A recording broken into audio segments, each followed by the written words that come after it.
নমস্কার বন্ধুরা, আমি তমাল মাইতি, গ্রিন প্যারাডাইস নার্সারি, আর আপনারা দেখছেন ছাদ কৃষি চ্যানেল।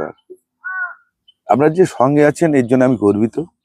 প্রচুর লোক সঙ্গে বাড়ছেন, প্রতিদিনই কিছু না কিছু লোক বাড়ছে, এটা আমার ভালো লাগে। সেই জন্য আরো উৎসাহটা বাড়ে। আর আমরা দেখছেন, মন্তব্য করছেন, তাও বিভিন্ন লোক গাছ করেছেন, ভাল লেগেছে, ছবিগুলো পাঠিয়েছেন এবছরে। সেই ছবিগুলো দেখে খুব তৃপ্তি পাচ্ছি গাছ করে। তা আহ, এই যে গাছ করছেন, সঙ্গে থাকছেন, এটা কিন্তু বিরাট গুরুত্বপূর্ণ বিষয়। আচ্ছা, আপনাদের এবারে একটা কথা বলি। আপনাদের এখন থেকে কিছু আমি দেখাচ্ছি, এটা কিন্তু লাগবে কিন্তু আপনাদের অনেক পরে। কিন্তু এখন থেকে আপনারা করে রাখতে পারলেন, যে গাছটা ভালোবাসেন সেই গাছের জন্য আমি তথ্যগুলো দিই, যে যেরকম পারে নিয়ে নেবেন। যার ভালো লাগছে না সে দেখবেন না। যদি মনে করেন যে এটা কাজে লাগবে তবেই দেখবেন। আর অনেকে বলছি, দাদা একটা কথা, পরিষ্কার কথা বলছি, আমাকে অনেকে মন্তব্য করছেন বা প্রশ্ন করছেন, ভিডিওগুলো দেখুন। আমি যে ভিডিওগুলো দিচ্ছি তার মধ্যে সব তথ্য দেওয়া থাকে, কিন্তু আপনারা না দেখে হাত দেখে প্রশ্ন করছেন, কেউ কেটে বেরিয়ে যাচ্ছেন।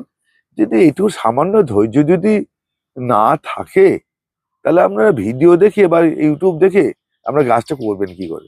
দাদা, আপনাদের একটা ভাগ্যবান, আমি বলছি আপনাদের। আমাদের মতো অনেকেই ইউটিউবের মাধ্যমে আপনাদের গাছ দেখিয়ে দিচ্ছে, যেটা আমরা জীবনে পাইনি। তখন আপনি বলতে পারেন, দাদা আপনি কেন করছেন? এটা তো বাস্তব যে আপনি কেন করছেন। আমি হয়তো ওই ইউটিউব থেকে ইনকাম করে ভিউয়ার পাওয়ার জন্য বা এটা করছি, এটা আপনারা ভাবতেই পারেন। কিন্তু আমি মূলত এই উদ্দেশ্য নিয়ে এই চ্যানেলটা কাজ করি না।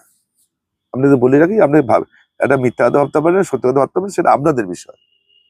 আমি দেখেছি অনেক বয়স্ক লোক, বয়স্ক মহিলা গাছ করছেন, রিটা করা 60, 70, 80, 86 বছর বয়সের লোক আমার কাছে ফোন করছেন এবং গাছ পরামর্শ নিচ্ছে, গাছ করছেন। সেই লোকগুলো তো আর বাইরে বেরোতে পারে না। তাদের যদি আমার মাধ্যমে যদি একটু সাহায্য করে দিয়ে গাছ করাতে পারি, সেটাই আমার সফলতা। তারা ওটা কাজ করে তৃপ্তি পাচ্ছে। বয়স্ক লোক কোথায় যাবে? তারা গাছ করছে ছাদে। তো এটা আমার ভালো লাগে, সেই ভালো লাগা থেকেই করা। আজকে আপনাদের যেটা বলে দেবো সেটা হচ্ছে ডালিয়ার মাটি। ডালিয়ার মাটি এখন থেকে তৈরি করে রাখুন। তৈরি করে রাখলে কি হবে, আপনাদের খুব পরবর্তীকালে আর ঝামেলা থাকবে না। আপনারা মাটিটাকে তৈরি করুন, দেখুন এই মাটি, এরকম ঝরঝরে মাটি, এরকম মাটিটাকে তৈরি করুন। এইবার দেখুন, আমি নালে মাঠের থেকে মাটি তুলে এনে এরকম কুপিয়ে, এরকম পিটিয়ে, এরকম ঝরঝরে মাটি তৈরি করেছি। সবার পক্ষে তো সম্ভব না, সবার পক্ষে তো সম্ভব না। চেলে এরকম আগাছা, এই ঘাস টাস ফেলে দিয়েছে, দেখুন এসব ঘাস ফেলা আছে। ছেলে এখানেও আছে, এই দেখুন এই বুড়ো বুড়ো এরকম, এই যে এগুলো ফেলে দেবো, দিয়ে আমার আগাছা মুক্ত করে আমি হয়তো মাটিটাকে তৈরি করছি। এটা আমার পক্ষে সম্ভব, আপনাদের পক্ষে সম্ভব না। তাহলে আপনারা কি করবেন, আপনারা যেটা পাচ্ছেন এরকম ঢালা মাটি, যা কেউ নিয়ে আসছেন এরকম ঢালা মাটি, যেখান থেকে কিনে আনছেন, সবাই তো এর মাটিটা পাচ্ছে না। তারও কি গাছ করবে না? তাহলে এই মাটিটাকে গুঁড়ো করে নিন, এরকম করে। জল খাওয়ালে তাহলে গুঁড়ো হয়ে যেত। এটা জল খাইয়ে, জল খাওয়ালে দেখছি। হ্যাঁ, এইটা আছে। এ দেখুন, এটা একটু ভিজে ভিজে, দেখুন এপাশ সাদা, এই পাশটা ভিজে। এবার দেখুন এটা মারলে ভেঙে যাবে, দেখুন ভেঙে যাচ্ছে, দেখেছেন? এই মাটিটা অত ভাঙছে না, কিন্তু এটা জল খাওয়ার ধরনের আস্তে করে ভেঙে যাচ্ছে। তাহলে আমরা এরকম জল খাইয়ে এতে করে গুঁড়ো করে নিন, এরকম গুঁড়ো হয়ে যাবে। তাহলে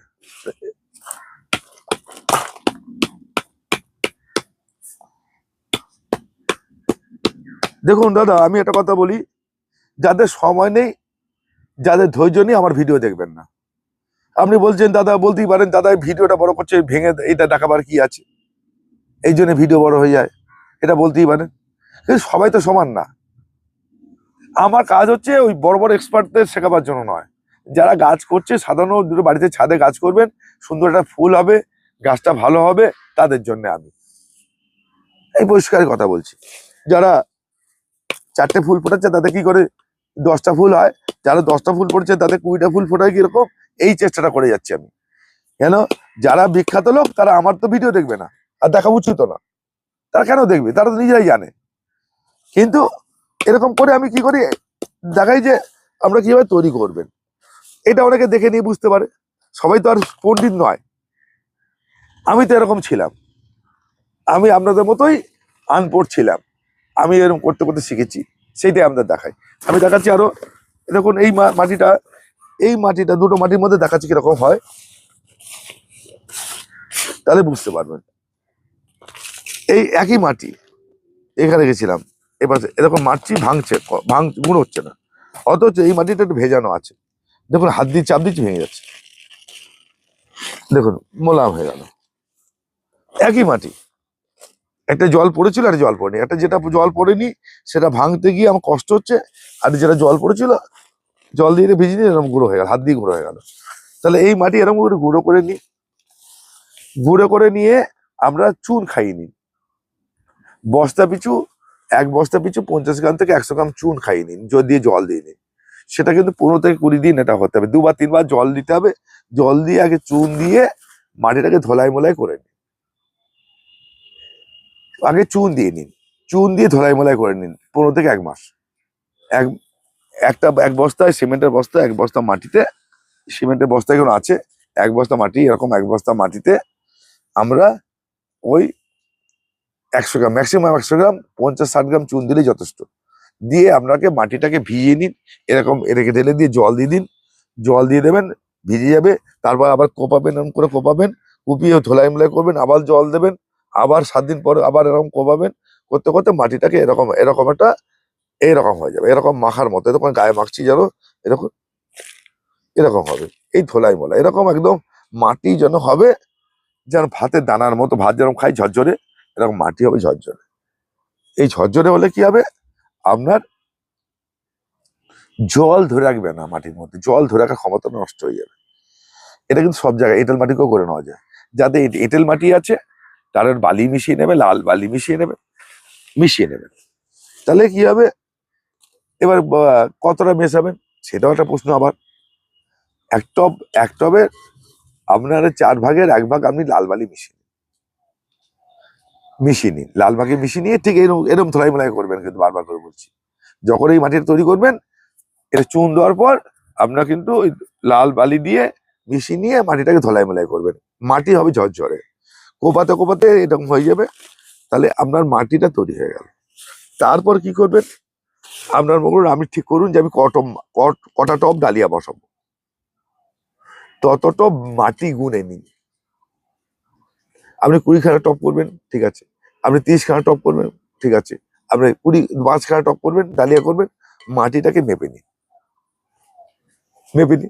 মেপে নেওয়ার পর কি করবেন, মাটি আগে মেপে নিন, 10 টপ যদি হয়, আপনি ওখান থেকে 3 টপ মাটি সরিয়ে দিন, 3 থেকে 4 টপ মাটি সরিয়ে দিন, 4 টপ ভার্মি কম্পোস্ট আপনি মিশিয়ে নিন, তাহলে আপনার 10 টপ হয়ে গেল, বা গোবর সার মিশিয়ে নিন। তার সঙ্গে কি করবেন, টপ পিছু এই 8 ইঞ্চি টব, এটা 8 ইঞ্চি টবে ডালিয়া ভালো হয়ে যায়, 10 ইঞ্চি টবে হয়, 8 ইঞ্চি টবে তো ভালো ডালিয়া হয়। এটা কিন্তু 8 ইঞ্চি স্ট্যান্ডার্ড সাইজ, কিন্তু দেখুন এটা কিন্তু 8 ইঞ্চি স্ট্যান্ডার্ড সাইজ আমার, এই 8 ইঞ্চি টবগুলো আমার স্ট্যান্ডার্ড সাইজ হয়। এই 8 ইঞ্চি টবেতে আপনি, বা 10 ইঞ্চি টব হলে কি করবেন, 8 ইঞ্চি টব হলে কি করবেন, একটা টবের জন্য আপনি কি করবেন, 25 থেকে 30 গ্রাম থেকে 40 গ্রাম 50 গ্রাম মধ্যে সিঙ্গেল সুপার ফসফেট দেবেন। তাহলে আপনি যদি 10 টব, আমি 10 টবের হিসাব দিচ্ছি, 10 টব যদি আমরা মাটি হয়, তাহলে আপনি 10 টব মাটির জন্য আপনি 500 গ্রাম সিঙ্গেল সুপার ফসফেট মিশিয়ে নেবেন, গেল। আপনি 1 কেজি হাড়ের গুঁড়ো মেশাবেন, 10 টবের হিসাব দিচ্ছি কিন্তু, 1 কেজি হাড়ের গুঁড়ো, 1 কেজি শিংকুচি, লেদার মিল 500, লেদার মিল 500, এটা কিন্তু আপনি মাটির সঙ্গে মিশিয়ে নিন। আর যদি মাছের গুঁড়ো থাকে, মাছ ডাস থাকে, এই মাছের গুঁড়ো হচ্ছে 300 গ্রাম মিশিয়ে নেবেন, 300 গ্রাম মিশিয়ে নেবেন। আর আর কি মেশাবেন, যদি আপনার ঝিনুকের ডাস্ট থাকে, আপনি 200 থেকে 300 গ্রাম ঝিনুকের ডাস্ট মিশিয়ে নেবেন, তাহলে 1 কেজি হাড় গুঁড়ো, 1 কেজি শিং চিরকা, 500 গ্রাম লেদার মিল, আমরা 500 গ্রাম, 300 থেকে 500 গ্রাম মাছের ডাস্ট, আর 300 গ্রাম আপনি শিং ওই শঙ্কুচি হোক, ঝিনুক দানা, ঝিনুক ডাস্ট হোক, মিশিয়ে নেবেন। মিশিয়ে নেওয়ার পর আপনি আর কোনো কেমিক্যাল খাবার দেবেন না, কোনো কিছু মিশিয়ে নিয়ে আপনি এটাকে ভালো করে মিশিয়ে নিয়ে জল ঢেলে দিন, পচে গেল। তারপরে আবার কোপাবেন, আবার জল দেবেন, এরকম করে করে অন্তত 4 বার মাটিটাকে জল খাওয়াবেন আর কোপাবেন। কুটিয়ে টুটিয়ে নেওয়ার পর তারপর যখন মাটিটাকে এবার বস্তাবন্দি করে রেখে দেবেন মশলা থাকা অবস্থায়, তার সঙ্গে কি দেবেন, একটু ফিরুডন পাউডার দিয়ে রেখে দেবেন।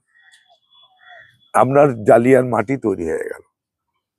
এই ডালিয়ার মাটিটা হচ্ছে 4 ইঞ্চির পটের থেকে 10 ইঞ্চি পট অব্দি ওই একই মাটি যাবে,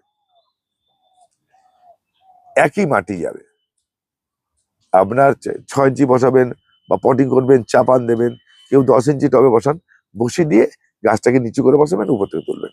আর 4 ইঞ্চি টবের জন্য, মানে ফার্স্ট পটি ডালিয়ার জন্য অনেক সময় এই ডালিয়া পাচ্ছেন, দেখাচ্ছি আমি।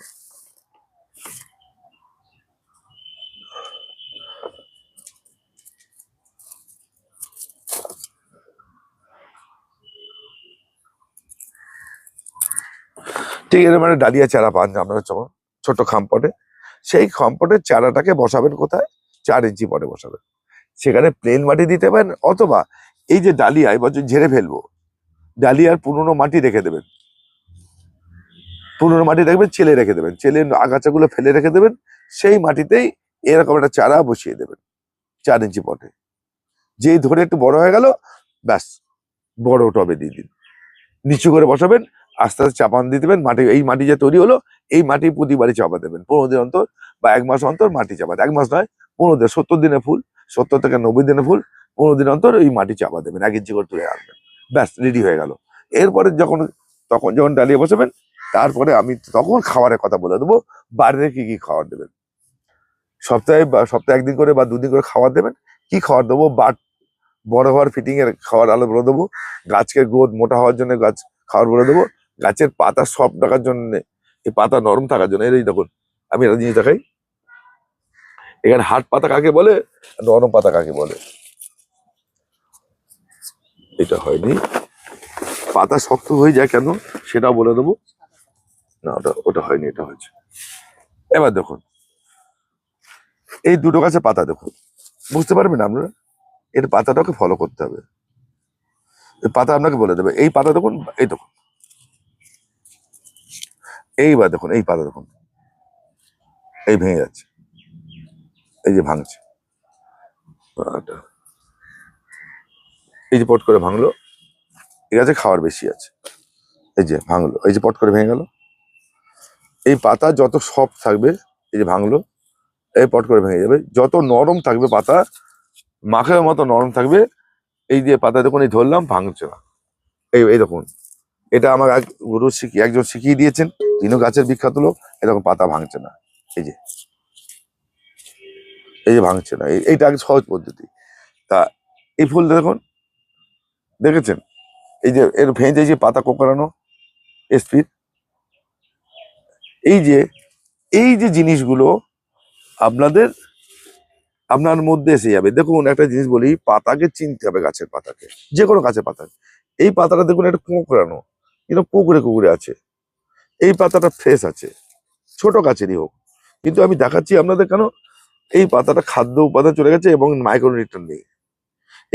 এই তো টবে, এইটুকুন প্যাকেট, এই তো, এতে আমি কি খাওয়া দিয়েছি, তাহলে এটা নেই বলে এইটা হয়েছে। তাহলে এইগুলোকে বড় টবের ক্ষেত্রে এটা হতে পারে, সেটা কিন্তু লক্ষ্য রাখতে হবে। এই পাতা দেখুন ফ্রেশ কত, এর পাতাটা কত ফ্রেশ, এই যে ফ্রেশ একদম। এটা তো নষ্ট হয়েছে বুড়ো পাতা, এটা বড় কথা না। এই যে পাতা, এই পাতাই আপনাকে বলে দেবে যে গাছ কেমন আছে। গাছের কথা বলি না, গাছের ভাষা বুঝতে হবে, কথা বুঝতে হবে। গাছের পাতা বলে দেয় সে কেমন আছে, এইটাকে চিনতে হবে। গাছের সঙ্গে কথা বলতে হবে, গাছকে নিয়ে থাকতে হবে। আমি মাটির সঙ্গে বসবো, মাটির সঙ্গে হাতে মাটি লাগবে না, আমার গাছ হবে? আমার গায়ের মাটি আমার গায়ে লাগবে না, হাতে লাগবে না, গায়ে লাগবে না, মুখে লাগবে না, সেটা কি গাছ হবে? কখন হয়? আমরা আমাদের একটা কথা বলি, কথাগুলো কত গল্প কথা। আপনার বাড়ির ছোট্ট একটা বাচ্চা, 2 মাসে বা 3 মাসে আমরা কোলে নেই, ছোট বাচ্চাকে খুব আদর করে বুকে নেই, বলুন তো সেই বাচ্চা আমাদের গায়ে পেচ্ছাপ পায়খানা করে না? করে দেয় তো? আমরা ঘৃণা করি সে বাচ্চা? সবার বাচ্চা নেই না আমরা কোলে? তা কোলের বাচ্চা যখন নেই, সে তো আমাদের কোলেই পায়খানা পেচ্ছাপ করে। আমি করেছি আমার মায়ের কোলে, বাবার কোলে, আমার কোলে আমার সন্তানও করে, তার সেই সন্তানের কোলে তার সন্তানও করে। তা গাছকে ঠিক এইভাবে ভালোবাসতে হবে। সে গাছ কখনো আমাকে খারাপ বলবে, কখনো আমাকে এ করবে, মাটি ঘাঁটতে হবে, খোল জল, মাছ এগুলো পচাতে গেলে গন্ধ আসবে, সেই গন্ধকে উপেক্ষা করে খাদ্য তৈরি করতে হবে। খোল জল পচালে অনেক সময় গন্ধ হয়ে যায়, মাছ পচালে গন্ধ হয়ে যায়, সেইগুলোকে আমাকে উপেক্ষা করেই গাছ করতে হবে। কেন, গাছকে ভালোবাসতে গেলে এইটুখানি কাদা মাটি মাখতে হবে, গন্ধ শুকতে হবে, গায়ে পড়তে পারে। আমি এই কথাগুলো বলি কেন, আবেগ দিয়ে কথা বলি, হয়তো দীর্ঘ হয়ে যায়, কিছু মনে করবেন না, ক্ষমা করে দেবেন। তা এটা হচ্ছে ভালোবাসা, গাছকে ভালোবাসার বিষয়। তবেই আমরা সুন্দর একটা পরিবেশ দেবে, ভালো হবে। অনেক কথা বলে ফেললাম, কাজ করতে করতে, ক্ষমা করে দেবেন। গাছ করুন, আমি আপনাদের সঙ্গে আছি, এইভাবে করুন, ভালো লাগবে। ভালো থাকুন, সুস্থ থাকুন। গাছ আমাদের মনের থেরাপি, সেটা মনে রাখুন। নমস্কার বন্ধুরা, আজকে এই পর্যন্তই, ভালো থাকবেন।